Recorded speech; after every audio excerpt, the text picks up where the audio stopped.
Sometimes the wolves who howl the loudest about your worthlessness are the ones who fear what you might become if you ever discovered your true power. The morning mist clung to the Shadowmere pack grounds like a burial shroud, and Orith wondered if today would finally be the day they killed her. Not with claws or fangs that would be too merciful for an Omega who couldn't even shift properly. No. They preferred the slow death of 1,000 humiliations. Each small cruelty designed to remind her that she was nothing more than a mistake the moon goddess had cursed them with. She pressed herself against the cold stone wall of the packhouse kitchen, counting her breaths, as she waited for the breakfast crowd to thin. 3 years had passed since her 18th birthday. 3 years since the night that should have brought her wolf, but instead brought only scorching pain and failure. While others her age ran freely through the forest, their wolves magnificent and proud, Orith remained trapped between forms, neither fully human nor completely wolf. Still hiding in shadows, little mouse?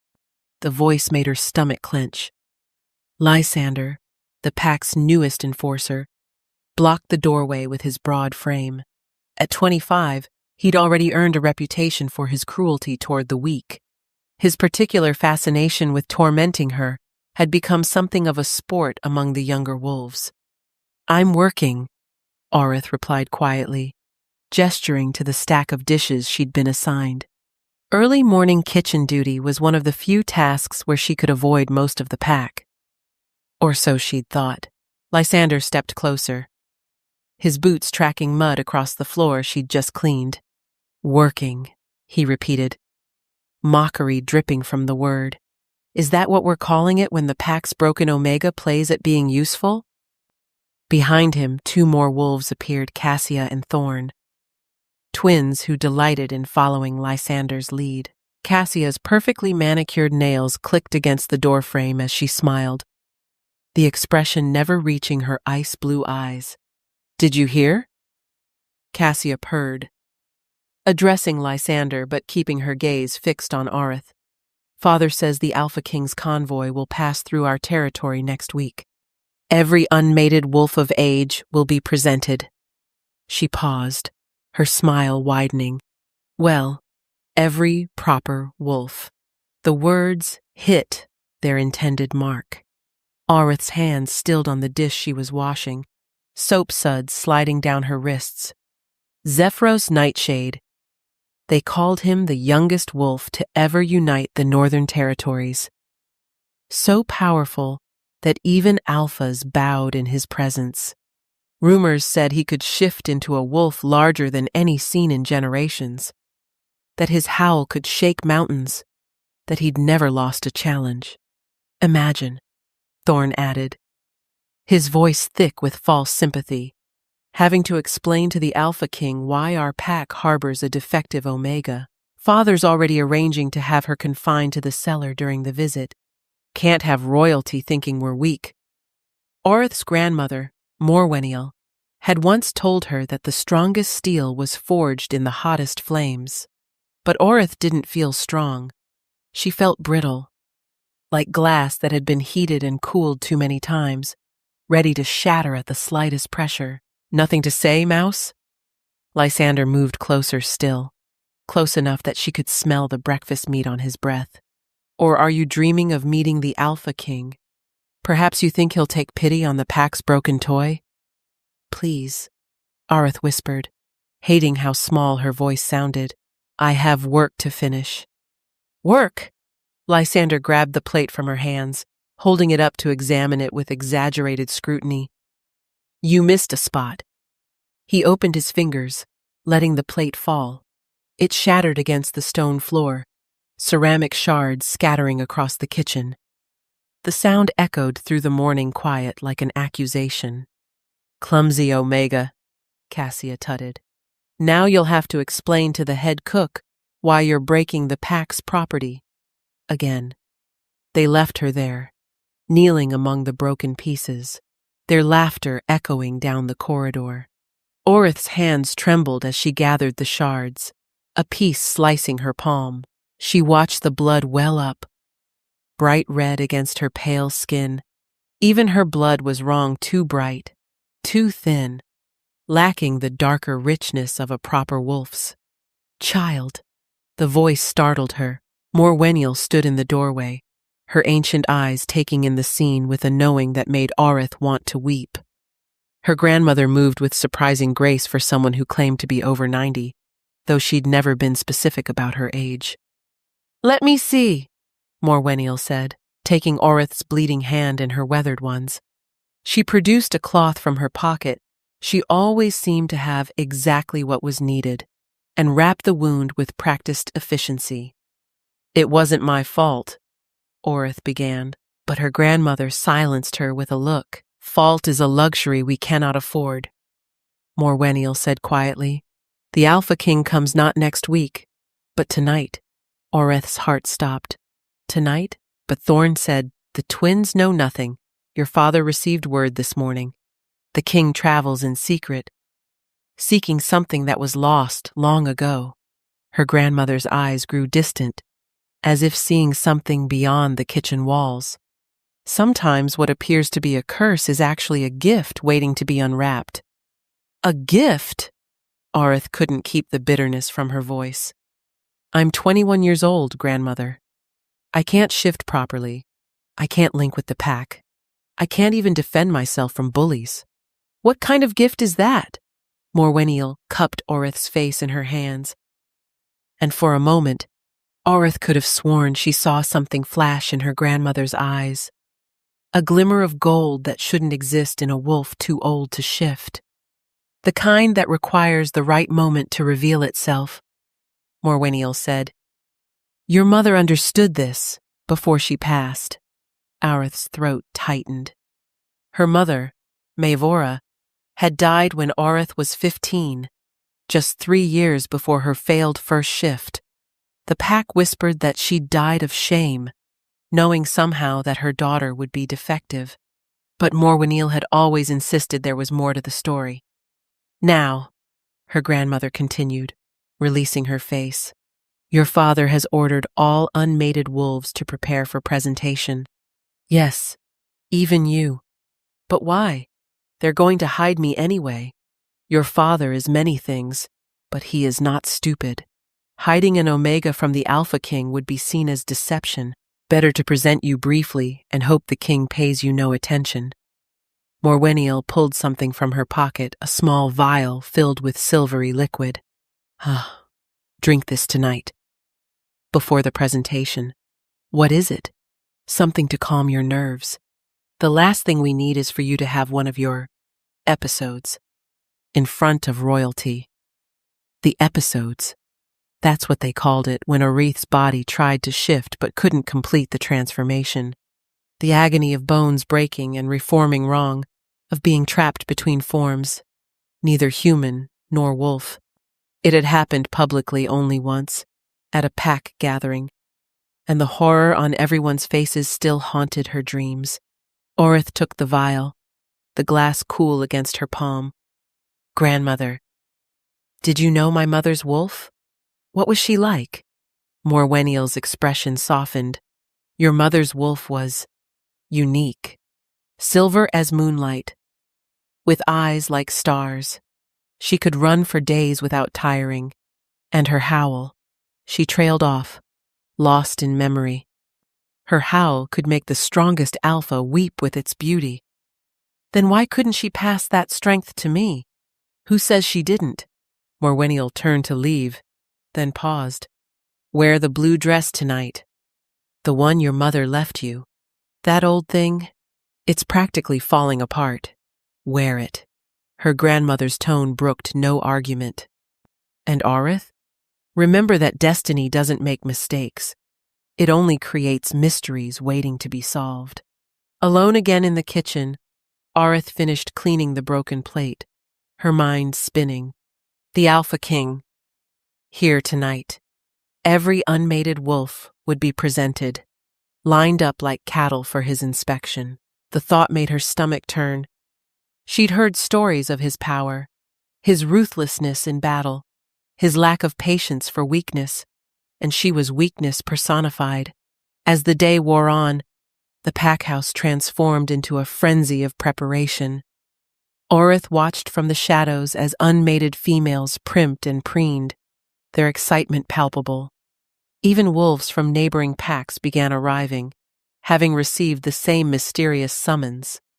"I heard he's never taken a mate," one visiting wolf gossiped as Orith swept nearby. 5 years as Alpha King, and he's refused every match. "Maybe he's waiting for his fated mate," another suggested dreamily. "Fated mates are fairy tales," a third scoffed. "He's probably just too picky. When you can have anyone, why settle?" Orith moved away, their chatter making her head ache. Fated mates. Another thing she'd never have, along with a proper wolf, a loving family, or basic respect. She was beginning to think Morwiniel was wrong about destiny making mysteries. Sometimes destiny just made mistakes, and she was living proof. That evening, as she prepared for the presentation, Orith thought of her younger sister Aurora, safely mated to a beta in a distant pack. Her father had been so proud when Aurora shifted perfectly at 18. Her wolf, strong and beautiful, everything Oreth wasn't. "At least Aurora isn't here to see my humiliation," she muttered to her reflection, adjusting the blue dress one final time. The blue dress felt like wearing moonlight against her skin, its fabric somehow cool and warm at once. Orith stood before the cracked mirror in her tiny room, barely larger than a closet, tucked beneath the main stairs of the pack house.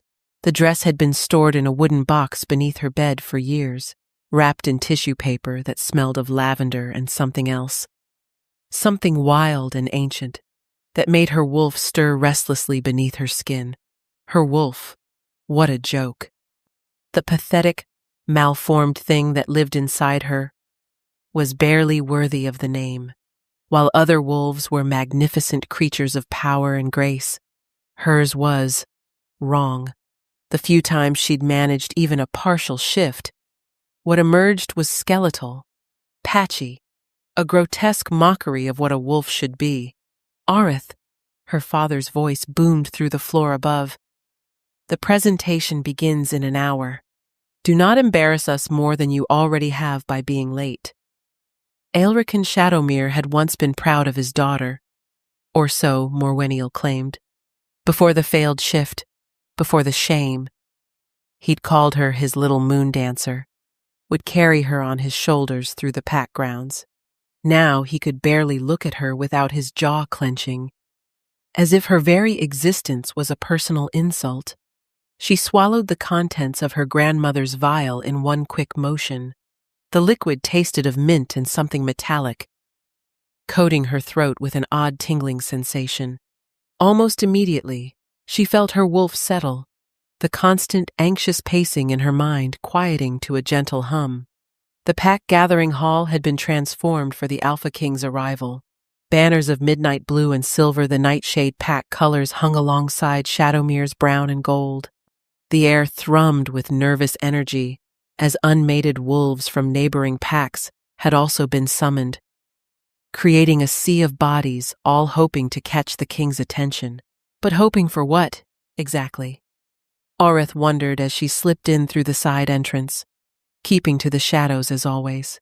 Did they think the Alpha King would simply point at one of them and declare them worthy?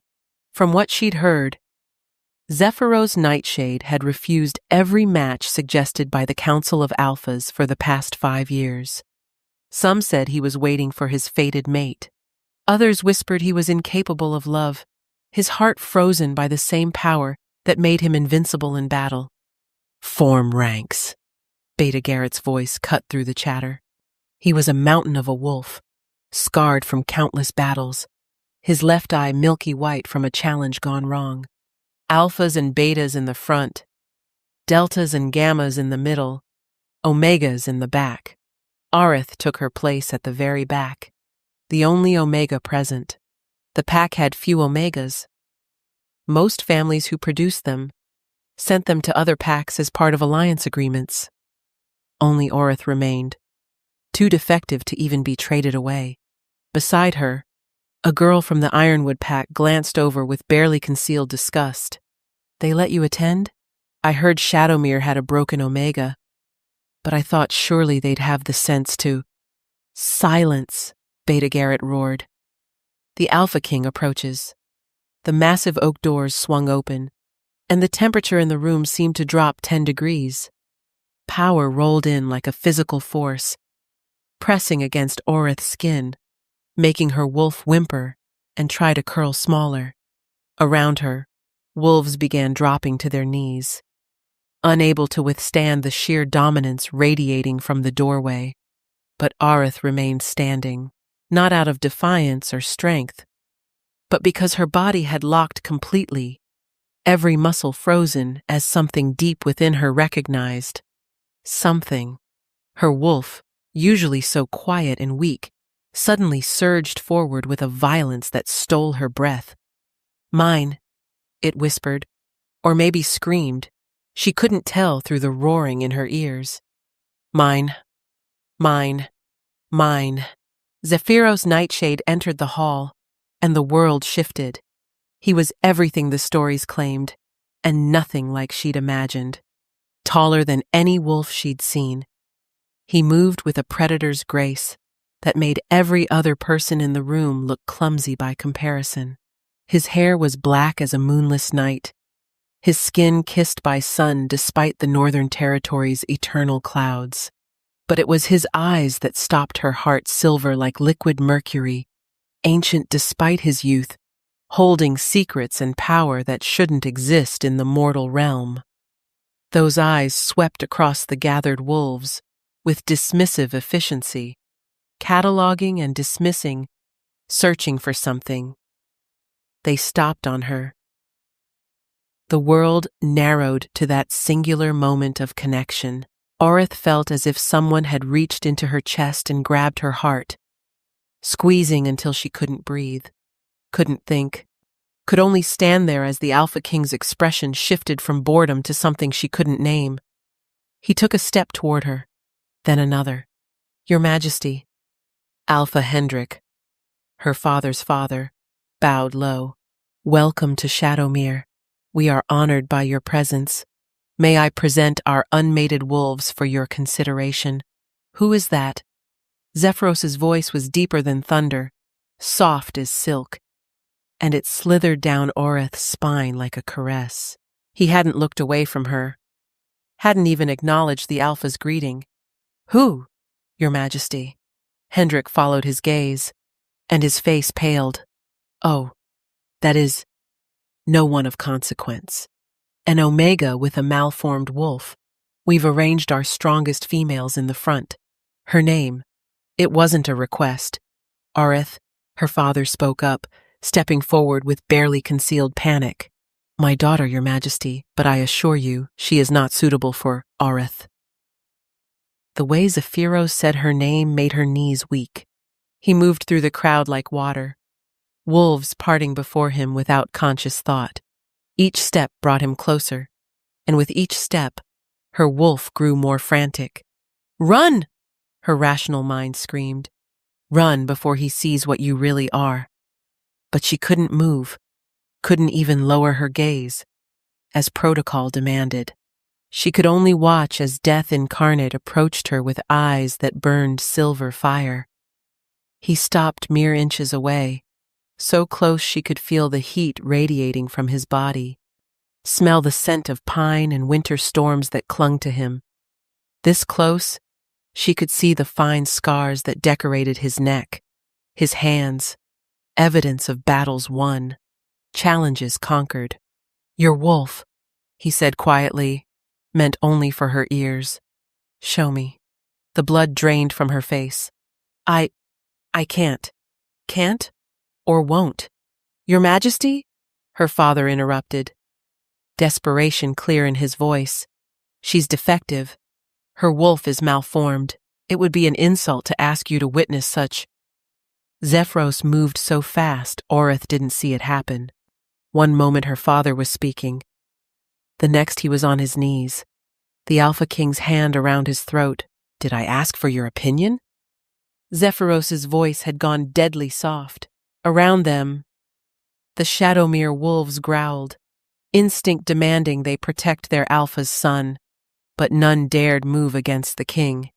"Please," Aurith whispered, finding her voice at last. "Please, don't hurt him." Zephyros turned those mercury eyes back to her, something flickering in their depths. Slowly, he released Aelrican, who gasped and stumbled backward. "You beg for a man who calls you defective?" the king asked, tilting his head with predatory interest. "He's my father." "Biology doesn't make family," Zephyros said, and there was something in his tone that suggested personal experience. He lifted his hand, and Aurith flinched, expecting a blow. Instead, his fingers ghosted across her cheek, barely a whisper of touch that sent electricity racing through her veins.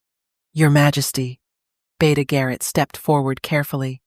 "The evening feast has been prepared. Perhaps you would like to—" "No feast." Zephyros hadn't looked away from Aurith. "I require a private audience with the Omega." Gasps echoed through the hall. Such a request was practically a declaration of intent, a sign of serious interest. But an Alpha King interested in a broken Omega? It was unthinkable. "Your Majesty?" Alpha Hendrik tried again. "Surely one of our stronger wolves would better suit." "Question me again," Zephyros said conversationally, "and I'll raise this entire territory to ash and bone." He finally looked away from Aurith, addressing the Alpha with eyes gone dark as storm clouds. "The Omega. A private room. Now." The Blue Moon Chamber," Hendrik stammered. "It's our finest." "Show me," Zephyros commanded Aurith, ignoring the Alpha entirely. On legs that felt like water, Aurith led the Alpha King through halls she'd cleaned 1,000 times, past portraits of former Alphas who would roll in their graves, knowing a broken Omega was guiding royalty through their ancestral home. Behind them, she could hear the frantic whispers, the disbelief, the fury from wolves who'd primped and prepared, only to be overlooked for the pack's shame. The Blue Moon Chamber was reserved for visiting Alphas, its walls lined with silver and moonstone that caught the light like captured stars. Aurith had only been inside once, when her mother was alive, and had snuck her in to show her the beautiful murals depicting ancient wolf legends. Now, she stood in that same room with the most dangerous wolf in the Northern Territories, and her grandmother's potion was the only thing keeping her from shifting into her grotesque form from sheer terror. Zephyros closed the door behind them with deliberate slowness, the soft click of the latch, somehow more ominous than if he'd slammed it. Aurith pressed herself against the far wall, her heart hammering so hard she was certain he could hear it. The room, spacious by pack standards, felt impossibly small with his presence filling it. "You're afraid of me," he observed, not moving from the door. "Everyone is afraid of you." The words escaped before she could stop them, and she immediately bit her tongue, tasting blood. To her shock, his lips curved into something that might have been amusement. "True, but your fear is different." He tilted his head, studying her like a particularly fascinating puzzle. "You're not afraid. I'll kill you. You're afraid I'll see you. I don't know what you mean. Liar." He moved then, not toward her but to the window, gazing out at the rising moon. Do you know why I'm really here, little Omega?" The endearment should have sounded mocking, but there was something almost gentle in his tone that made her wolf purr actually purr. Something it had never done before. "The official story is territory inspection," Aurith replied carefully. "But grandmother says you're looking for something lost." He turned sharply, silver eyes narrowing. "Your grandmother, Morwennial, isn't it? Still alive after all these years. You know her?" "I know of her." He was studying her again, that intense gaze that seemed to peel back layers of skin and bone to examine her very soul. She was friends with my grandmother before the Great Division. Tell me, does she still brew those interesting potions? Areth's hand flew to her stomach, where the vial's contents sat. I don't. You reek of moonmint and silver sage, he interrupted. A suppression draught, if I had to guess, strong enough to keep even the most violent wolf subdued. He moved closer, and Areth's back hit the wall. The question is, why would you need such a thing, unless... His nostrils flared, and something shifted in his expression. Unless your wolf isn't malformed at all. It's just fighting something. You're wrong. The words came out as barely a whisper. My wolf is broken. Everyone knows. Everyone knows what they've been told. He was close enough now that she could see flecks of gold in his silver eyes, like stars in a night sky. But I've learned never to trust what everyone knows. May I? Before she could ask what he meant, his hand was at her throat. Not threatening his touch was feather-light, fingers tracing the pulse point where her neck met her shoulder, the traditional marking spot, the place where a mate would fire. Ice. Lightning. The sensations crashed through her simultaneously, and her wolf surged against the potion's barriers with unprecedented violence. Areth gasped, her spine arching as every nerve ending came alive at once. Zephyros jerked back as if burned, his eyes wide with something that looked impossibly like shock. Impossible, he breathed. What? Areth's voice cracked. What did you do? Nothing. I did nothing. He was backing away now, running a hand through his hair in an oddly human gesture of agitation. You can't be. A knock at the door interrupted whatever revelation he was having. Your Majesty. Beta Garrett's voice carried through the wood. The Alpha requests your presence for the formal dinner. Tell the Alpha he can. Zephyros caught himself, visibly struggling for composure. When he spoke again, his voice had returned to its earlier cold authority. I'll attend shortly. Shall I escort the Omega back to... The Omega stays. Silence from the other side of the door. Then retreating footsteps. Zephyros stood in the center of the room, his back to her, tension radiating from every line of his body. When he finally spoke, his voice was different, younger, somehow, more vulnerable. Do you believe in fate, Areth? I believe in curses, she replied honestly. I believe the universe has its own plans, regardless of our wishes. He laughed, but it was a sound devoid of joy. Yes, it does. He turned back to her, and the vulnerability was gone, replaced by that predatory intensity. Your wolf. When did it first manifest? My 18th birthday. But it went wrong. I couldn't complete the shift. The healers said my wolf was too weak, malformed. I've never successfully shifted. And the pain? Excruciating. She wrapped her arms around herself, like being torn apart from the inside. He moved toward her again, but this time, his approach was different, careful, almost hesitant. What if I told you that wasn't weakness? What if I told you your wolf wasn't malformed but suppressed? That's impossible. Who would? She stopped, her mind racing. No, my parents would never. Perhaps not intentionally. He was close again, but this time she didn't feel threatened. If anything, her wolf was practically trying to crawl out of her skin to get closer to him. Tell me about your mother. She died when I was 15. 3 years before my first shift. How? Illness. She got weaker and weaker until... Areth trailed off, remembering those final days. How her mother had gripped her hand, whispering words in the old tongue that Areth couldn't understand.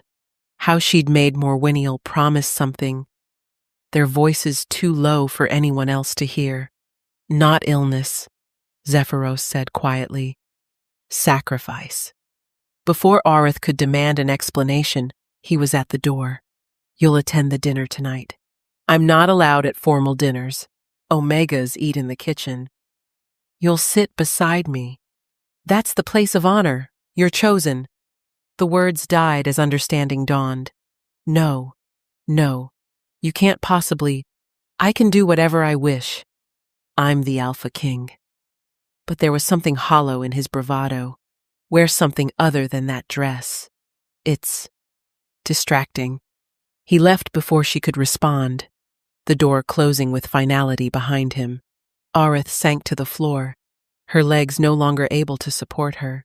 Her wolf was going insane, throwing itself against the barriers of the potion with increasing desperation.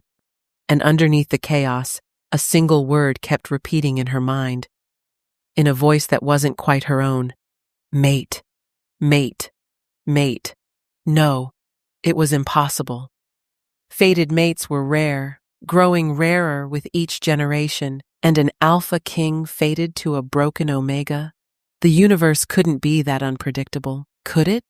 A servant appeared moments later with a selection of gowns where they'd found them on such short notice. Aurith couldn't imagine. She chose the simplest, a deep green that reminded her of forest shadows, trying to ignore how perfectly it fit.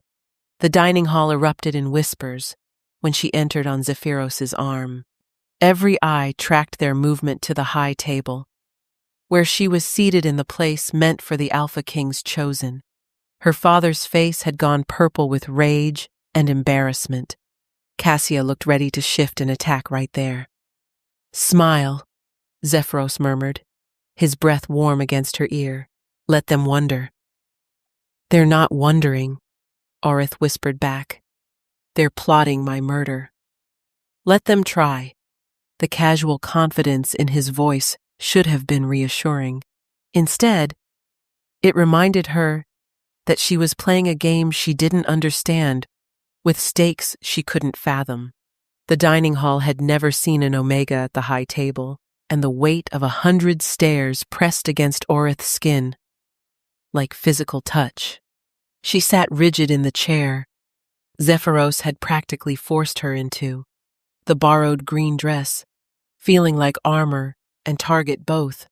The gown fit too perfectly, as if it had been made for her, though that was impossible. She was drowning in a situation that probably cost more lives than her family spent on food in a year, political maneuvering she didn't understand, ancient protocols she was surely breaking, and a connection she couldn't accept. Zephyros sat beside her, his presence a looming storm cloud that made everyone at the table nervous. He hadn't spoken since the meal began, but his proximity was doing things to her wolf that the suppression potion was struggling to contain. Every time he moved, every time he breathed, her entire body reacted as if pulled by invisible strings. So, Cassia's voice cut through the tension like a blade dipped in honey. How fascinating that Your Majesty has taken such an interest in our Omega. She sat across from them, having somehow maneuvered herself into a position of prominence. Aurith has always been special to our pack. The lie was so blatant that Aurith nearly choked on her water. Special, Zephyros repeated, his tone giving nothing away. Tell me more about how special she is. Cassia's smile flickered with uncertainty. Well, she's unique. The only Omega in our pack who can't shift properly. It's really quite remarkable, medically speaking. I see. And you've been kind to her, I assume, as packmates should be? Of course. Cassia's voice had gone slightly higher. We're all family here. Family. Zephyros lifted his wine glass, examining the dark liquid as if it held secrets. Like this morning, when you and your brother watched Lysander break a plate and blame her for it? The blood drained from Cassia's face. Around the table, conversations died. Or last week, Zephyros continued conversationally. When you poured wolfsbane extract in her washwater, hoping to see if it would burn her skin? How could you possibly? Cassia caught herself, but it was too late. Know that? Zephyros's eyes flashed dangerously. My scouts arrived days before me, watching, reporting. Did you think visiting royalty wouldn't investigate a pack before arriving? His gaze swept the table. I know about every slight, every cruelty, every pathetic display of dominance you've inflicted on someone you deemed weaker than yourselves. Alpha Hendrix stood, his face purple with rage and embarrassment. Your Majesty, surely these are internal pack matters. Sit down.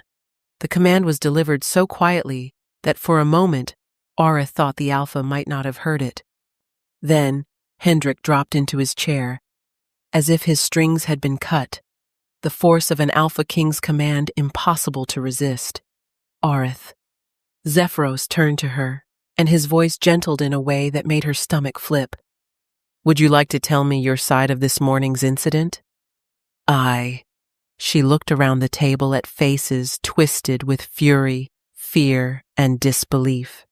These were people she'd have to live with after he left. It was nothing. A misunderstanding. A misunderstanding. He leaned back in his chair, and somehow that casual posture was more threatening than if he'd shifted into his wolf form. I wonder if it would still be a misunderstanding if I ordered Lysander to kneel before you and beg forgiveness. Please don't, Aurith whispered, horrified at the thought. The retribution would be swift and terrible once Zephyros left. As you wish. He stood abruptly, extending his hand to her. Walk with me. It wasn't a request. Aurith placed her trembling hand in his, gasping at the spark that jumped between their skin. His fingers closed around hers, warm and calloused from years of combat, and her wolf practically sang with joy. They left the dining hall in absolute silence, but Aurith could feel the explosive aftermath building behind them. The moment they were out of earshot, voices erupted in furious discussion. You've made everything worse, she said once they were in the gardens, the moon casting everything in silver light. They already hated me. Now they'll do nothing. His grip on her hand tightened. Because you're leaving with me. Aurith stopped so abruptly that he had to catch her to keep her from falling. What? You're coming to the Nightshade Pack. He turned to face her fully, and in the moonlight, his eyes seemed to glow. Tonight, I can't just leave. This is my pack, my family. The family that calls you defective? The pack that tortures you daily? His free hand came up to cup her cheek, and the gentle touch contrasted sharply with the fury in his voice. They don't deserve you. The question slipped out before she could stop it. Something shifted in his expression, vulnerability flashing across his features before disappearing behind his usual mask. No, but I'm selfish enough to take you anyway. Why? She pulled away from his touch, needing distance to think clearly. Why do you care what happens to a broken Omega? You're not broken. The words came out as a growl, his wolf clearly close to the surface. And you know why. I don't. Don't lie to me. He moved closer, backing her against an ancient oak tree. You feel it too. This pull. Your wolf recognizes mine. Even through that damned suppression potion. That's impossible. I'm nobody. You're my mate. The words hung in the air between them, heavy with implication. Aurith's wolf howled in triumph, fighting against its chemical cage with renewed vigor. No, she whispered. The universe wouldn't pair you with someone who can't even shift. The universe paired us perfectly. His hands braced against the tree on either side of her head, caging her in. Your wolf isn't weak, Aurith. It's powerful. So powerful that someone saw fit to suppress it before you were even born. That's insane. Is it? Tell me. What do you know about your mother's bloodline? She was from the Eastern Territories. She met my father during a pack gathering. She was the last of the moon-blessed line. Zephyros's words fell like stones into still water. sending ripples through everything Aura thought she knew. A bloodline so powerful that the ancient packs feared them. Wolves who could command the moon itself, who could shift into forms beyond normal wolves. That's a fairy tale. Like the fairy tale of the Alpha King who can't find his mate? He leaned closer, his breath warm against her ear. Like the fairy tale of an Omega whose wolf is supposedly malformed but whose very presence makes my wolf want to submit? Your wolf doesn't submit to anyone. It does to yours. The admission seemed to cost him something, his jaw clenching. From the moment I walked into that hall, my wolf has been clawing at me, demanding I claim you, protect you, worship you. The words sent heat flooding through her body, and the suppression potion finally, catastrophically, failed. The transformation hit her like a lightning strike. One moment Aurith stood pressed against the tree. The next she was on her knees, screaming as her bones began to break and reshape. But this time, something was different. Instead of the usual agony of incomplete shifting, her body seemed to know exactly what it wanted to become. Don't fight it, Zephyros's voice came from very far away. Or maybe very close, she couldn't tell, through the sound of her own heartbeat roaring in her ears. Let your wolf free. I can't. The words dissolved into a howl as her spine elongated, fur erupting across her skin like silver fire. No. Not fur, something else. Something that caught the moonlight and reflected it back tenfold. Her vision sharpened, colors she'd never seen before flooding her perception. The world expanded sense, sounds, sensations that her human form could never process. She was aware of every insect in the garden, every blade of grass, every star in the sky, and most of all, she was aware of him.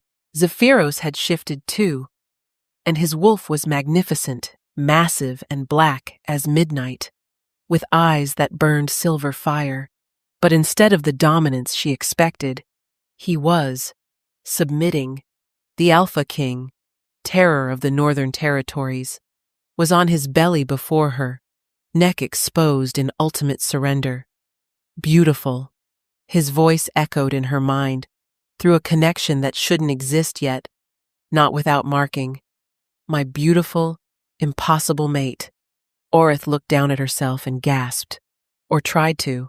What came out was a sound like wind chimes. Her wolf form wasn't like any wolf she'd ever seen. She was larger than she should be. Her fur, not quite fur, but something crystalline that seemed to hold moonlight within each strand. When she moved, she left faint silver paw prints that glowed before fading. What am I? She projected the thought without meaning to. The mental communication coming as naturally as breathing. Moon-blessed. Zephyros responded, rising slowly to his feet. The last of your kind. Your mother bound your wolf to save your life. If the other packs had known what you were, images flooded her mind. Not her own memories, but his. Secret meetings between pack alphas. Discussions about the danger of allowing the moon-blessed line to continue. Her mother, young and terrified, performing a binding ritual that would suppress her daughter's true nature until my mate found me, Aurith finished, understanding flooding through her. The binding could only be broken by a true mate's touch. Your mother was clever. Zephyros patted closer, his massive form still somehow smaller than hers. She knew the other packs would never suspect a broken Omega. She hid you in plain sight. A rage, unlike anything Aurith had ever felt, surged through her. Years of torment, of believing herself worthless, of accepting abuse, because she thought she deserved it all based on a lie designed to keep her alive. She threw her head back and howled. The sound that emerged wasn't like any wolf howl in existence. It was music and moonlight, sorrow and rage, power and pain all woven together. Windows shattered in the pack house. Wolves throughout the territory dropped to their bellies, submitting to a power they didn't understand. The moon itself seemed to pulse in response, growing brighter until the garden was bathed in light bright as midday. Oreth. Zephyros's mental voice was gentle but urgent. You need to calm down. Your power, it's been suppressed for so long. If you release it all at once. They hurt me. The thought was a snarl. For years, they hurt me, made me believe I was nothing. I know. He pressed against her side, his warmth grounding her. And they'll answer for it. But not tonight. Tonight, we leave. Tonight, you come home with me. Home. The word resonated through her in a way that Shadowmere never had, as her rage cooled and her wolf form began to shift back. Oreth realized that perhaps she'd already found her home. It just wasn't a place, it was a person. The transformation back to human form left Oreth vulnerable and exposed in the moonlit garden.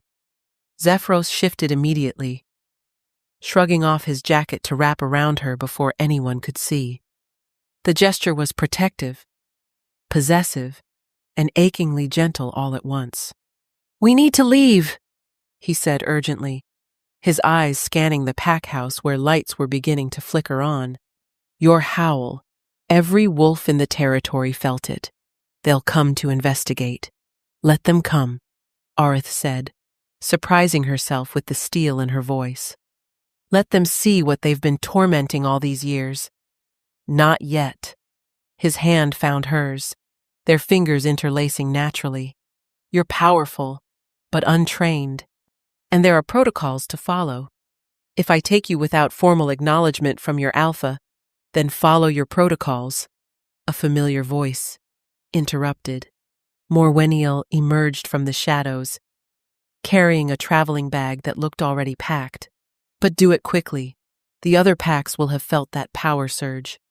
They'll know a moonblessed has awakened. Grandmother! Oreth pulled the jacket tighter around herself. You're coming with us? Someone needs to teach you our family's true history, the elderly woman replied, her ancient eyes twinkling with something like pride. Besides, I made a promise to your mother. My work here is done. You've found your mate and awakened your wolf. Now, the real journey begins. I traveled ahead with Beta Liralay's convoy earlier to prepare, but came back when I felt your awakening. Before Oreth could respond, wolves began pouring into the garden.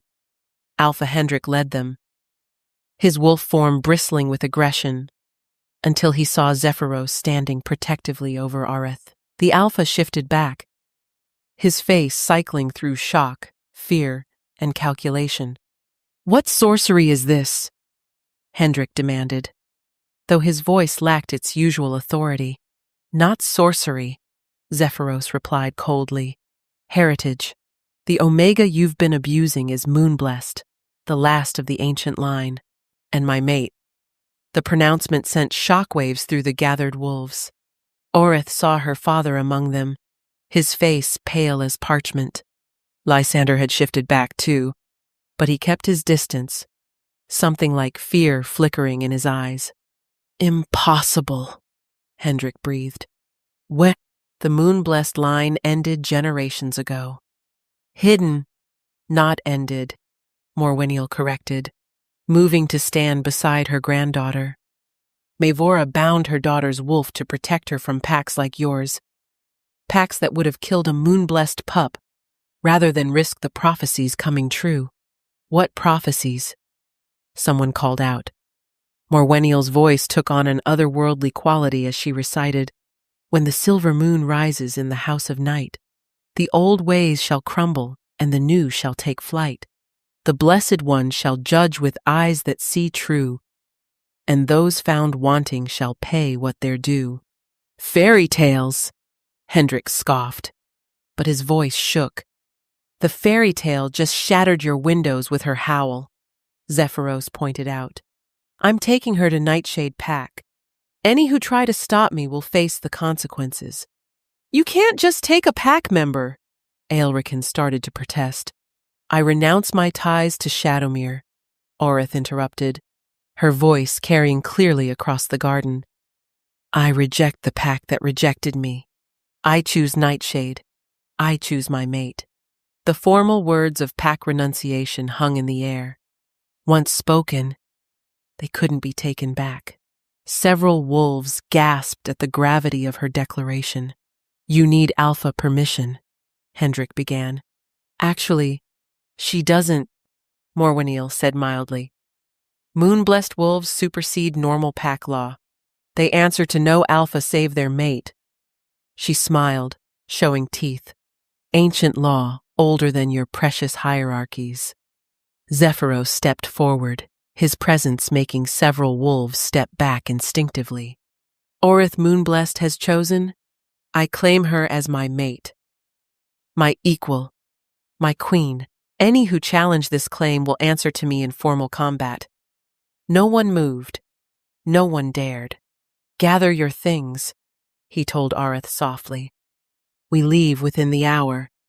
As she turned to go, Arith caught sight of Cassia in the crowd. The girl who'd tormented her for years looked terrified now, her earlier arrogance completely gone. Their eyes met, and Arith saw the moment Cassia understood that the power dynamic had shifted irrevocably. Wait! Arith called out, stopping at the garden's edge. Cassia, Lysander, Thorn, step forward. The three wolves who'd been her primary tormentors approached reluctantly, unable to refuse what sounded like a command. You made my life miserable, Arith said simply. 3 wolves. You broke dishes and blamed me. You poured wolfsbane in my washwater. You called me defective, worthless, broken. She paused, letting her words sink in. But you also made me strong. Your cruelty taught me to endure. Your hatred taught me that I was different. And now I know different doesn't mean less than it means more than you could ever imagine. She turned to her father. You were willing to sacrifice me to save Aurora. You called me defective to the Alpha King himself. But in doing so, you revealed my true worth to the one person who could free me. So thank you, Father, for showing me that blood doesn't make family, choice does. Without waiting for responses, she walked back into the pack house, Morwenil beside her, leaving stunned silence in her wake. Her room, the cramped space under the stairs, looked even smaller now. Arith gathered her few possessions quickly. Her mother's jewelry box, the blue dress, a handful of books she'd hidden beneath loose floorboards. Everything she owned fit into a single small bag. Travel light, live free, Morwenil observed from the doorway. Your mother used to say that. Tell me about her, Orith requested, folding the blue dress carefully. The truth this time. May Vora was the strongest moonblessed born in 3 generations, her grandmother began. Her wolf was pure silver, could run on moonbeams, could see truth through any lie. The Council of Alphas discovered her existence when she was 16. They voted for her death. But she survived. She ran. Met your father during her escape. He was young, weak, controllable. Perfect cover. She bound her wolf. Married him. Had you. But the binding required constant energy to maintain. It drained her slowly. Over years. She died for me, Orith whispered. She lived for you first, Morwenil corrected. Every day she chose your life over hers. And when she saw you wouldn't survive to adulthood in this pack without protection, she performed the ultimate binding, transferring her remaining power to suppress your wolf completely, making you appear truly broken, until my mate touched me, the one loophole in the binding. True mates are goddess-blessed. Their bond supersedes even blood magic. Morwenil smiled sadly. Your mother saw Zephyros in a vision before she died. She knew he would come for you. A knock interrupted them. Zephyros stood in the doorway, having changed into traveling clothes. Ready? Orith looked around the cramped space that had been her prison for so long. More than ready. The journey to Nightshade Pack took 3 days through mountain passes Orith had only heard about in stories. Zephyros's convoy consisted of 12 warriors in wolf form flanking their vehicles. Sleek, black machines that hummed with quiet power. Orith sat beside him in the lead vehicle, while Morwennial rested in the one behind, already deep in conversation with Lirelei, Zephyros's beta, about ancient moon-blessed traditions. "You're different," Orith observed on the second day, studying Zephyros's profile as he navigated a particularly treacherous turn. "The terrifying Alpha King who threatened to raise territories is gone." "He's not gone," Zephyros replied, his hands steady on the wheel. "He's just not needed right now. You don't require the Alpha King. You need Zephyros. And they're different? One is a weapon, the other is a man." He glanced at her, silver eyes soft. "You're the only one who's ever cared about the difference." "That's not true." "It is." His jaw tightened. "Even my own pack sees the title first, the person second. It's necessary for maintaining order, but—" He trailed off. "Lonely," Orith finished. Yes, the simple admission hung between them, but not anymore. They drove in comfortable silence for a while, the connection between them humming contentedly. Orith could feel his emotions now not clearly. Without marking, the bond remained incomplete, but enough to sense his relief, his protectiveness, and something deeper she wasn't ready to name. "Tell me about the prophecy," she said eventually. "The real one, not the version everyone whispers about." Zephyros's hands tightened on the wheel. "The full prophecy is longer than what Morwennial recited. It speaks of a silver moon rising, when darkness threatens to consume all packs. The moon-blessed will return not just to judge, but to unite or destroy, depending on the choices made." "What darkness?" "No one knows for certain. The prophecy is 1,000 years old. From the last moon-blessed oracle." He paused. "But there have been signs. Rogues organizing in unprecedented numbers. Ancient things stirring in the far territories. Whispers of something calling itself the Void Alpha." "Void Alpha? A legend. Supposedly a wolf who rejected the goddess herself, gaining power by consuming other wolves' essences. Most think it's just a story to frighten pups. But you don't. 3 packs in the Eastern Territories have gone silent in the last year. Not conquered or absorbed, just gone. Every wolf vanished without a trace." His expression darkened. "My scouts found only one thing at each location. Shadows burned into the ground in the shape of howling wolves." A chill ran down Orith's spine. "And you think I'm supposed to fight this thing?" "I think you're supposed to do what Moon-Blessed have always done, bring balance. Whether through peace or war remains to be seen. I don't know how to bring balance. I barely know how to be a wolf." "You'll learn." He reached over, taking her hand. "We'll face whatever comes together." On the 3rd day, they crested a ridge, and Orith saw the Nightshade Pack territory for the first time. The sight stole her breath. Where Shadowmere had been modest wooden structures, Nightshade was a city carved from the mountains themselves.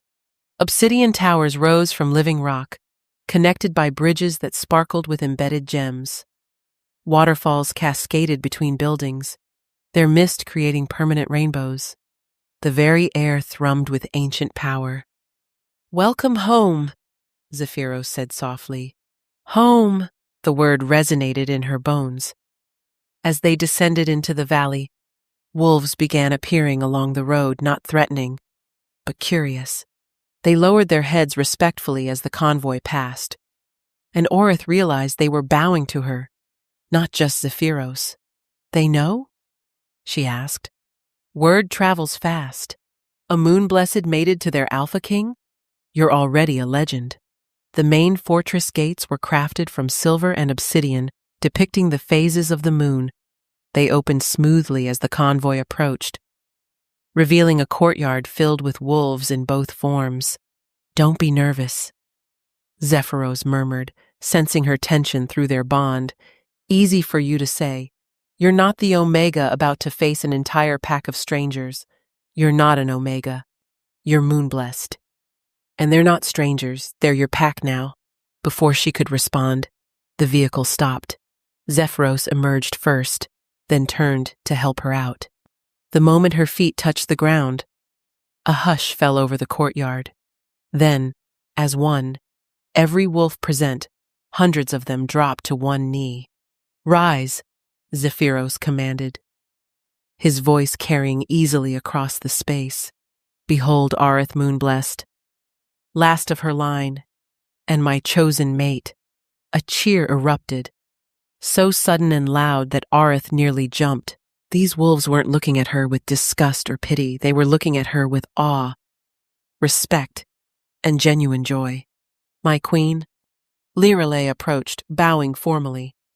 "Your chambers have been prepared in the moon tower. Unless," she glanced at Zephyros, "you prefer to share the king's chambers?" Heat flooded Arith's cheeks. "The moon tower sounds perfect. For now," Zephyros added quietly, making her blush deepen. As Lirelei led her through the fortress, Orith marveled at the architecture. Moonstone was embedded in every wall, glowing softly with captured light. Tapestries depicted the history of wolves, including several that showed silver wolves she now recognized as moonblessed. "Your pack has always honored the moonblessed," she observed. "The Nightshade pack was founded by a wolf who was saved by a moon-blessed healer," Lirelei explained. "We've never forgotten that debt. When the other packs voted to hunt them, Nightshade abstained. It caused a rift that exists to this day."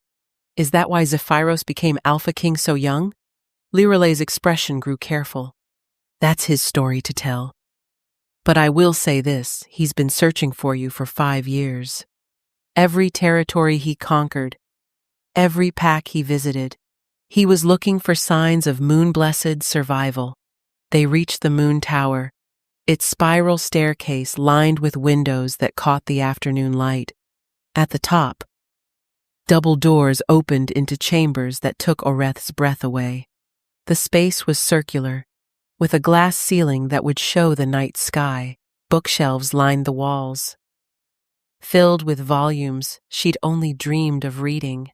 A writing desk sat by a window overlooking the entire territory. The bed was massive, draped in silver and midnight blue. "This is too much," Arith breathed. "This is exactly enough." Morwenniel's voice came from behind them. The elderly woman entered, looking pleased. "The Moon-Blessed were always scholars and seers. You'll need these resources for your training." "Training? Did you think awakening your wolf was the end?" Her grandmother's eyes glinted with amusement. "Child, it was barely the beginning. You can shift now, yes. But can you walk on moonbeams, see through shadows? Speak to the goddess herself? Those are myths. So was your existence until 3 days ago." Morwenniel moved to the bookshelves, pulling out a silver-bound volume. "Your education begins tomorrow. Tonight. Rest. Let your wolf settle into its new home." After they left, Orith stood at the window, watching the sun set over her new pack. Wolves moved through the streets below with purpose and dignity. No one cowered. No one was forced to hide. A knock at the door interrupted her thoughts. "Come in." Zephyros entered, and her wolf immediately perked up, tail wagging mentally. "Settling in?" "It's overwhelming," she admitted. "This morning I was nobody. Tonight I'm supposed to be a queen." "You were never nobody," he joined her at the window. "You were hidden treasure, waiting to be found. Pretty words. Truth." He turned to face her fully. "I know this is fast. I know you didn't choose this, I chose you," she interrupted. "In the garden, when I could have stayed silent, I chose you." Something flared, in his eyes heat and hunger and hope all mixed together. "Arith?" Another knock interrupted whatever he was going to say. Lirelei entered, her expression urgent. "Forgive the interruption, but we have a situation. The Council of Alphas has sent an emergency summons. They're demanding Aurith appear before them within the week. They have no authority," Zephyros began. "They're invoking the ancient accords," Lirelei continued grimly. "Any wolf of questionable heritage must be verified by the Council. If she doesn't appear, they'll declare her rogue. Let them try," Zephyros snarled. "If they declare her rogue, any wolf can legally hunt her," Morwenniel said, appearing in the doorway. "It's what they did to my sisters, to my Vora's cousins. Legal sanctioning of murder. Then we go," Aurith said quietly. Both Zephyros and Lirelei turned to stare at her. "We go, and we show them exactly what they've awakened. They want to verify my heritage? Let them look into the eyes of the last moon-blessed and see their own judgment reflected back." Zephyros's lips curved into a proud smile. "My fierce mate, they won't know what hit them." The week of preparation passed in a blur of intensive training. Each dawn, Aurith worked with Lirelei on physical combat, learning to use her unusual wolf form's advantages. Her crystalline fur could reflect light to blind opponents, and her claws could score marks in stone that normal wolves couldn't scratch. "Your form is deceptive," Lirelei explained during one session. "It appears delicate, almost fragile, but you're stronger than any wolf I've trained. Use their misconceptions against them." Afternoons were spent with Morwenniel in the archives, studying moon-blessed history and abilities. Aurith learned that her kind could indeed walk on moonbeams, literally running on light itself. They could see through deceptions, phase through solid objects when the moon was full, and in rare cases, channel the voices of their ancestors. "The Council fears you because you represent justice they can't corrupt," Morwenniel explained during one lesson. "A normal wolf can be bribed, threatened, or killed. But moon-blessed wolves see truth absolutely. No alpha wants their sins exposed."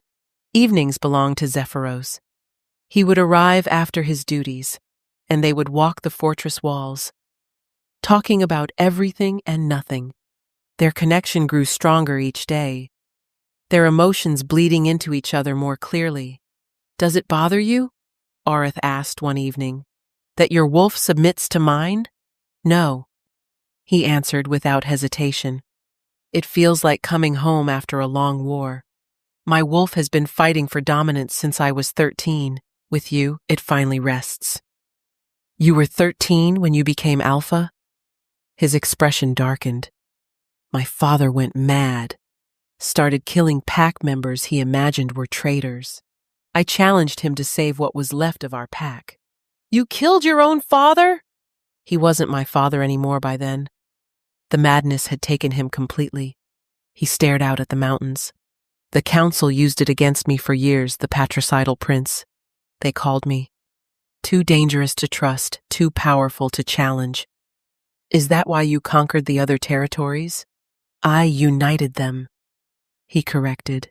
6 separate packs, all fighting over resources while their people starved. Now they share. Now they thrive. The Council must hate that. They hate anything that threatens their power structure. He turned to her.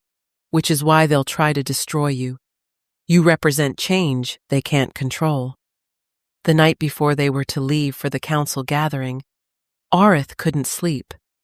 She stood on her balcony, staring at the full moon, when she heard it a whisper on the wind that shouldn't exist. "Sister." She spun around, but the room was empty.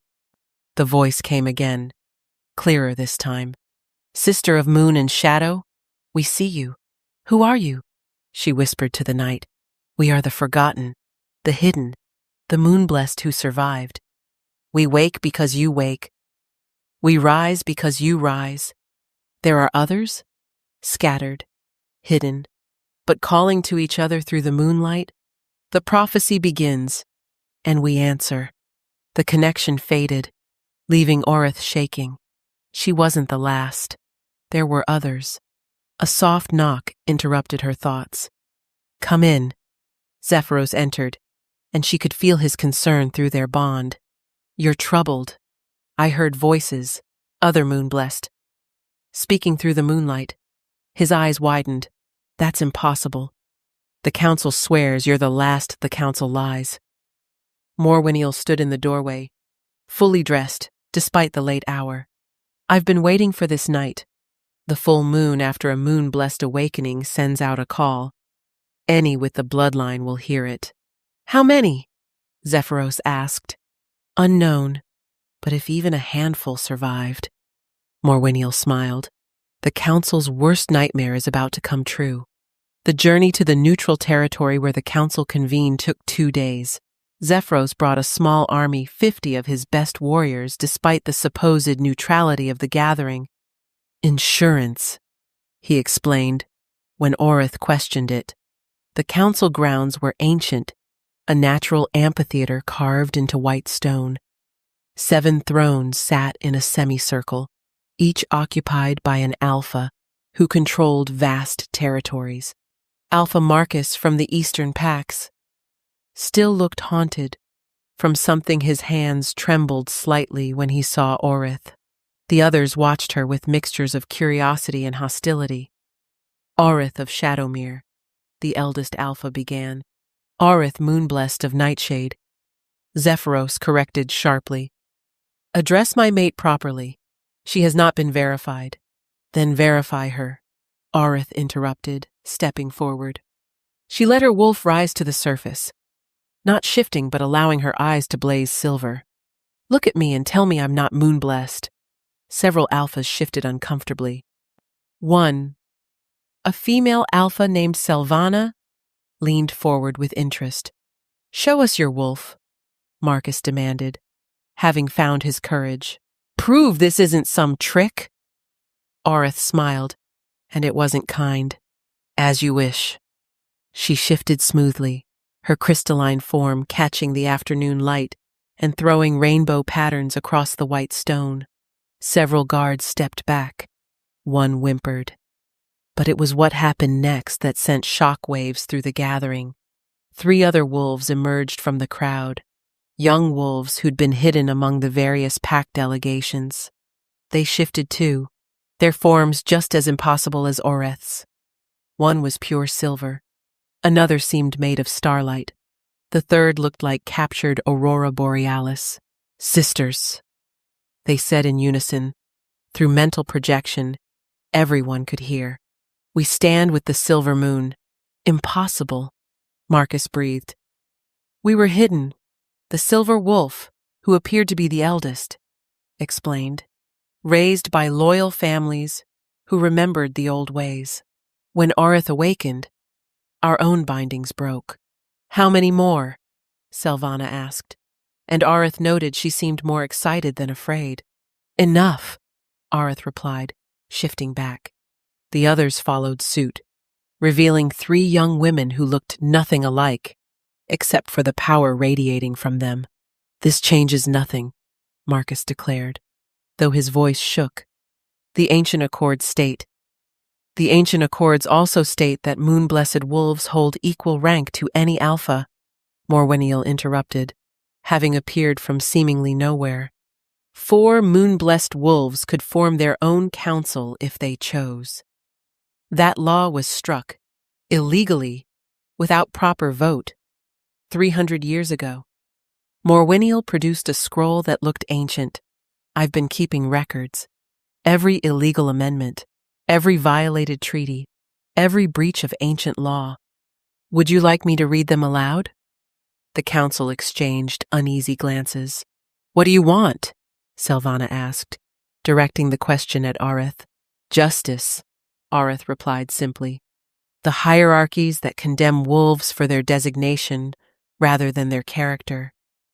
The laws that allow the strong to abuse the weak. The system that would have seen me dead for being born different." She looked at each alpha in turn. "It all needs to change." You're talking about revolution, Marcus accused. I'm talking about evolution. She gestured to the other Moonblessed. We are proof that the old ways were wrong.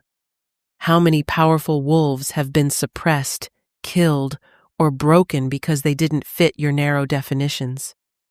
The system has worked for 1,000 years. For you, Arith interrupted. It's worked for you.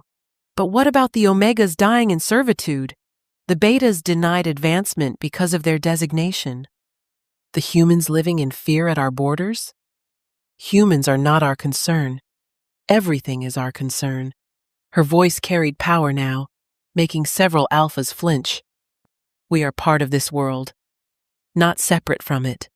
The Void Alpha grows stronger while you squabble over territory. Ancient evils wake while you cling to outdated traditions.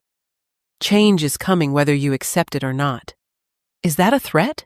Marcus stood, his wolf close to the surface. It's a prophecy. One of the young Moonblessed, said the one who looked like starlight. I've seen it. Darkness approaches that will consume everything if the packs don't unite. The old ways will mean our extinction. Prophecies can be wrong. When have Moonblessed prophecies ever been wrong? Morwenniel asked mildly. Silence fell over the amphitheater. Finally, Selvana stood. I propose a compromise. The Moonblessed are acknowledged as legitimate. In return, they work within the system to create change, not outside it. Define within the system, Zephyros said suspiciously. A new council. 7 alphas. 4 Moonblessed, and representation from each designation. She looked at Orith. Change, but controlled. Evolution, not revolution. Orith considered this, then nodded slowly. We'll try it your way. But if the council resists necessary changes, if wolves continue to suffer under outdated hierarchies, she let her power surface slightly, the air shimmering around her. Then we'll forge our own path. The council's compromise sparked 3 hours of heated debate. Some alphas raged against any change. Others saw opportunity. Through it all, Aurith stood calm at the center, her fellow Moonblessed flanking her like an honor guard. You ask us to share power with Omegas? Marcus spat the word like poison. I ask you to share power with wolves, Aurith corrected. Or would you prefer I demonstrate why the ancient packs feared us? Is that a threat? It's an offer of partnership instead of replacement. She let her power surface slightly, the air around her shimmering. We could simply leave, form our own territory. How many wolves would follow 4 Moonblessed over 7 squabbling alphas? The uncomfortable shifting that followed suggested many alphas had considered the same question. I call for a vote, Selvana announced. All in favor of the new council structure? 4 hands rose immediately, Selvana and 3 younger alphas who'd remained silent until now. Marcus and 2 others kept their hands firmly down. Deadlocked, Marcus said triumphantly. Without a majority. I invoke the right of challenge, Orith announced, and gasps echoed through the amphitheater. You can't, Marcus protested. You're not an alpha. I'm Moonblessed. According to the laws you claim to follow, I hold equal rank. She stepped forward. I challenge you, Marcus, for your seat on the council, unless you're afraid to face an Omega. The insult landed perfectly. Marcus's face purpled with rage. I accept, he snarled. Oreth! No! Zephyros moved to intervene, but she stopped him with a look. Trust me, she said through their bond. I need to do this. The amphitheater cleared quickly, forming a circle for the challenge. Marcus shifted immediately, his wolf large and scarred from countless battles. Orith remained in human form, walking the circle's edge calmly. Shift, Omega, Marcus growled through the mental link. Why? You're not worth the effort. He lunged at her with a roar. At the last second, Orith sidestepped, her movement impossibly fast. Marcus crashed into the stone where she'd been standing, leaving cracks in the ancient surface. Too slow, she observed. He attacked again, and this time, she didn't dodge. Instead, her form became translucent, and he passed right through her, stumbling in confusion. How? Someone gasped. Moonblessed can phase when the moon is strong, Morwenniel explained to the watching crowd. Among other things. Marcus spun around, snapping at where Orith materialized, but she was already moving. She danced around him, never attacking, just avoiding with grace that made him look clumsy and foolish. "Fight me!" he roared. "I am fighting. I'm just not fighting like you." She paused, tilting her head. "Tell me, Marcus, do you remember a young Omega named Sarah? From 10 years ago?" Marcus froze. "What?" She was from a small pack you absorbed. Pretty girl, gentle soul. You forced yourself on her, then had her killed when she threatened to tell. Lies! But his mental voice wavered. "I can see it in your mind. Every crime, every cruelty." Her eyes blazed silver. "Should I share them all? Should everyone see what I see?" Marcus backed away, true fear entering his eyes for the first time. "Or," Arith continued conversationally, "you could yield, resign from the council, go into exile. You can't. I can do worse." She finally shifted, her crystalline form towering over his suddenly small-looking wolf. "I could show everyone here the truth of who you really are. Every dirty secret, every hidden shame. The moon-blessed gift isn't just power, Marcus. It's revelation." She placed one paw on his head, gently, but he screamed as if burned. Images flooded from her touch into the minds of everyone present. Marcus's crimes laid bare for all to see. The Omega Sarah wasn't his only victim. Years of abuse, corruption, and murder played out in stark detail. "Yield," she commanded, and her voice carried the weight of every moonblessed who'd ever lived. "I yield." Marcus shifted back, scrambling away from her. "I yield, I resign, I go," she said simply, "and never return." He fled, leaving his alpha status and dignity behind. Orith shifted back, turning to face the remaining council. "Anyone else want to challenge the new structure?" Silence. "Then it's decided." Silvana looked impressed despite herself. "The new council is formed. May the goddess help us all." As the gathering dispersed, the 3 young moonblessed approached Orith. "Sister," the silver one said, "I'm Lysera. This is Nyx." She gestured to the starlight wolf. "And Celestia, the one who looked like northern lights. Not Aurora?" Orith asked, remembering her younger sister who was safely mated far away. "No, though I understand the confusion with names." Celestia smiled wryly. "We've been watching you for weeks. Your awakening was like a beacon to us. There are more," Nyx added. "We've confirmed 8 others still hidden, possibly more. They're waiting to see if it's safe to reveal themselves." "It's safe now," Zephyros said, joining them. "The Nightshade Pack offers sanctuary to all moonblessed." "Generous," Lysara observed. "But can even the Alpha King protect us all when the real threat comes?" "What real threat?" Orith asked. Nyx's eyes went distant, taking on the glazed look of prophecy. "The Void Alpha wakes. It has felt the moon-blessed return and hungers for our light. It comes with an army of hollowed wolves, souls consumed and bodies enslaved." "When?" Zephyros demanded. "Soon. Weeks. Maybe days." Nyx shuddered as the vision released her. "I saw darkness eating light, packs falling like dominoes, and at the center, something that used to be a wolf, but became something else. Then we prepare," Orith said firmly. "We unite the packs, train together, stand together." "The packs have never truly united," Silvana said, having overheard. "Too much bad blood, too many old grudges."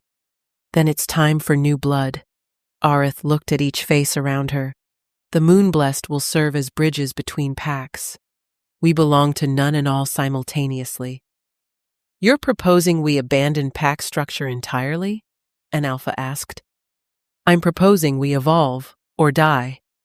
She met each gaze steadily. The choice is yours.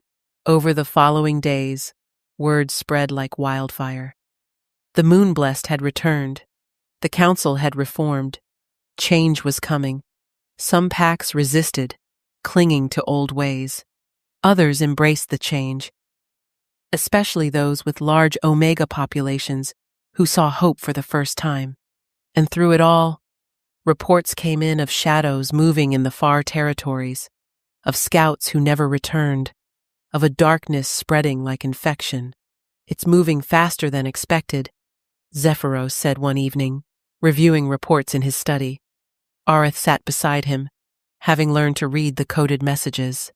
It's drawn to us, she realized. The Moonblessed. We're like beacons to it. Then we use that, draw it to ground of our choosing. The ancient battleground, Morwennial suggested from the doorway, where the first Moonblessed made their stand. The ley lines are strongest there. That's in the heart of the territories, Zephyros pointed out. If we fail, then we fail defending our people, not hiding from threat. Aerith stood. Decision made. Send word to all packs, those who stand with us. Meet at the ancient battleground in 3 days. Those who don't. She paused. May the goddess protect them, because we won't be able to. The ancient battleground was a massive circular valley, its ground still scarred from battles fought centuries ago. As the appointed day arrived, Aerith stood at its center, watching packs arrive. More came than she dared hope, not just the reformed council, but smaller packs, rogue wolves seeking purpose, even some humans who'd learned to fight alongside wolves. They come for you, Zephyros said, standing beside her. The Omega who became Moonblessed. You give them hope. I give them a chance, she corrected. What they do with it is their choice. By sunset, thousands had gathered. 12 Moonblessed stood together, the 4 from the council, plus 8 others who'd emerged from hiding. Their combined presence made the air itself sing with power. It comes, Nyx announced, her prophet's eyes seeing beyond the physical. The Void Alpha brings an army of 10,000 hollowed ones. We have 3,000, someone said fearfully. We have 12 Moonblessed, Aerith countered, and the moon is full tonight. As if summoned by her words, darkness crept over the horizon. Not the natural darkness of night, but something that devoured light, that made the very air feel thick and wrong.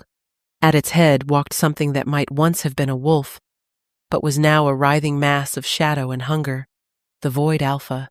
You shine so bright. Its voice slithered into every mind present. So much light to consume, so much power to claim. You claim nothing, Aerith responded, stepping forward. You are corruption given form, and tonight you end. The battle erupted with terrifying violence.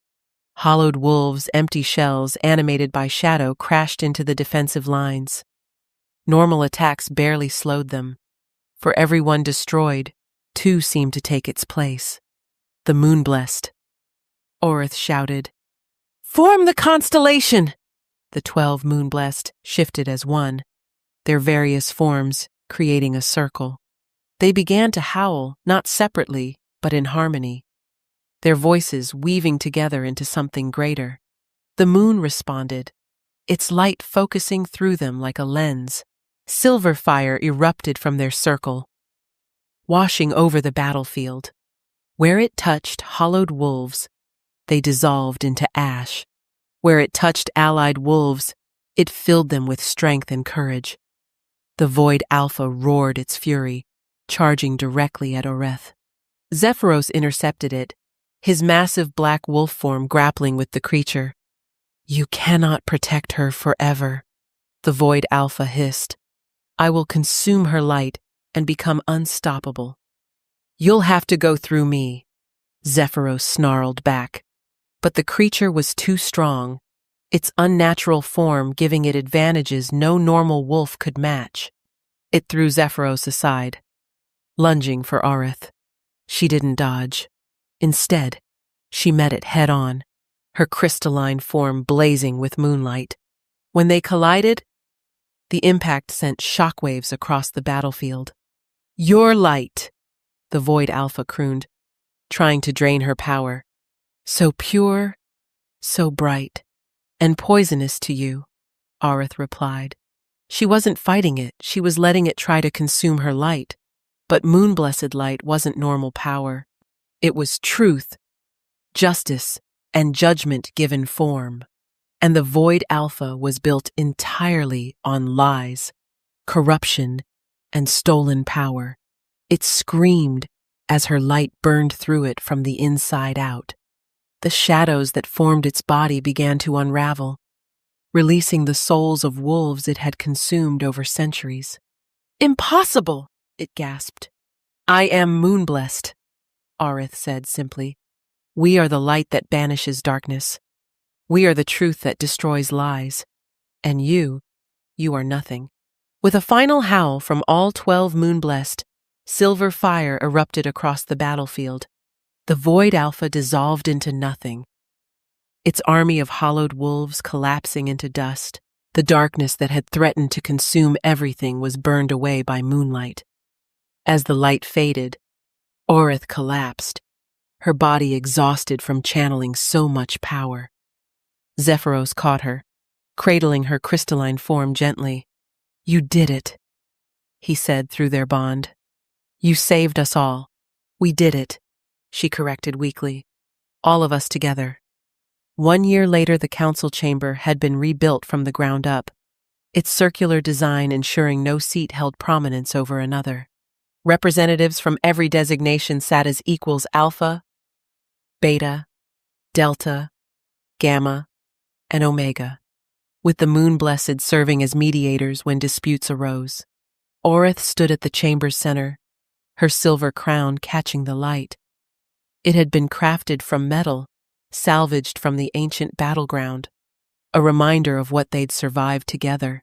Beside her, Zephyros watched with the same protective intensity he'd shown since their first meeting, though now tempered with absolute confidence in her abilities. The territorial disputes between Eastmount and Riverdale, Sylvana announced, reading from the agenda. Both packs claim rights to the Silver Creek hunting grounds. Let them share it, suggested Marcus's replacement, a young alpha named Vera who'd emerged from the Omega ranks after the old hierarchies fell. Alternate seasons, or hunt together. Resources are meant to be shared, not hoarded. A year ago, such a suggestion would have caused uproar. Now, both disputing packs nodded thoughtfully. The integration programs are showing success, Lysara reported. She'd taken charge of education reform, ensuring all wolves, regardless of designation, received equal training. This year's graduates include 7 Omegas who've mastered advanced combat and 3 Alphas who've chosen to become healers. The old Alpha Council would roll in their graves, someone joked, and laughter rippled through the chamber. Let them, Aurith said mildly. Their time is past. Through the tall windows, she could see the memorial garden, a grove of silver trees, one for each wolf lost in the battle against the Void Alpha. That fight had been brutal, claiming wolves from every pack, but in the end, united they'd stood victorious. Any other business? Aurith asked, drawing herself back to the present. A personal matter. Zephyros stood, and the chamber quieted. If the council permits. Curiosity rippled through the room. The Alpha King rarely spoke during sessions unless absolutely necessary. Proceed, Sylvana said, eyes twinkling with suspicion. Zephyros turned to Aurith, and to her shock, dropped to one knee. The entire chamber gasped. Aurith Moonblessed, he began formally. You are my mate, my equal, My heart.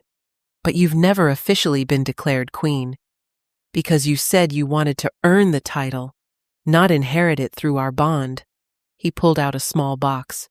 You've more than earned it. You united the packs, defeated an ancient evil, and reformed our entire society. Will you accept the title now? Will you be my queen officially, as you've always been in my heart? Inside the box wasn't a ring they'd exchanged those months ago in a private ceremony. Instead, it was a key. What's this? She asked, taking it carefully. The key to the ancient library, the one the first Moonblessed built. That's been sealed for 300 years. The council voted unanimously it belongs to you. Tears pricked her eyes. The ancient library contained the complete history of the Moonblessed, all their knowledge, all their secrets. It was a treasure beyond measure. Yes, she whispered, then louder. Yes. The chamber erupted in celebration. Wolves howled in joy, a sound that carried across the territory and was picked up by others, spreading like wildfire until thousands of voices rose in harmony. Later, as the sun set, Orith stood in her tower, now their tower, as Zephyros had moved in months ago. 3 wolf pups played at their feet, orphans from the great battle who they'd adopted. None were moonblessed, but all were loved equally. Mama, the smallest, an Omega, named Hope, tugged at her dress. Tell us the story again, about the broken Omega who became queen. That's not how it goes, her brother argued. He was a beta, serious and studious. She was never broken. She was just hidden. You're both right, Orith said, settling into her chair as the pups climbed into her lap. Sometimes what looks broken is actually being reformed into something stronger. Like metal in a forge, the third pup added. She was an alpha, but had never once used her designation to dominate her siblings. Exactly, Orith began the story, the same one she'd told dozens of times but never tired of repeating. Once upon a time, there was an Omega who everyone thought was worthless. As she spoke, more Moonblessed arrived for the evening, gathering a new tradition where they shared discoveries from the ancient library. Lysara had found texts about healing techniques. Nyx had discovered star charts that predicted future awakenings. Celestia had located songs that could calm feral wolves. 17 more responded to the call this week, Morwiniel reported, having become the unofficial Moonblessed ambassador. Hidden bloodlines awakening now that it's safe. Soon there will be too many for other packs to ever threaten again, Zephyros observed. Numbers were never the point, Orith reminded him. Understanding is. Each Moonblessed who awakens is another bridge between what was and what could be. Outside, the full moon rose, and Orith felt the familiar tingle of its call. Later tonight, she would run with her pack, all of them. Regardless of designation, they would hunt together, sing together, be together as equals. You did it, Zephyros murmured, his arms wrapping around her from behind. You changed everything. We did it, she corrected. All of us. Together. In the distance, a young Omega's howl rose confident, proud, unashamed. Others joined, creating a symphony of voices that would have been impossible a year ago. The prophecy had been fulfilled, but not in the way anyone expected. The old ways had crumbled, not through conquest or domination, but through understanding, justice, and the radical idea that every wolf had worth. What now? Someone asked during the gathering. Orith smiled, looking around the room at faces that had become family. Now we keep building, keep growing, keep proving that strength comes in many forms. And if another threat rises, young Vera asked, then we face it as we've learned to together. As the night deepened, Aorith stood on her balcony, watching her transformed world. Somewhere out there, a young wolf was discovering they were moon-blessed. Somewhere, an omega was standing up to an alpha for the first time. Somewhere, the old ways were dying, and new ones were being born. The omega who was mocked has become the salvation, she thought, remembering Morwenniel's words from that first night. The rejected one has become the cornerstone. The last has become first. But most importantly, the lone wolf had found her pack, not just Nightshade, not just the moon-blessed, but every wolf who'd chosen change over tradition, hope over fear, unity over division. The silver moon had risen indeed, and it would never set again. In the end, the greatest power wasn't strength or magic or even prophecy. It was the simple truth that every wolf, alpha to omega, had worth. The moon-blessed had returned not to rule, but to remind, not to dominate, but to liberate. And in doing so, they'd saved not just themselves, but the very soul of wolfkind. The rejected omega had become queen, but more than that, she'd become hope itself. And hope, once awakened, could never be suppressed again. Free audio post-production by alphonic.com.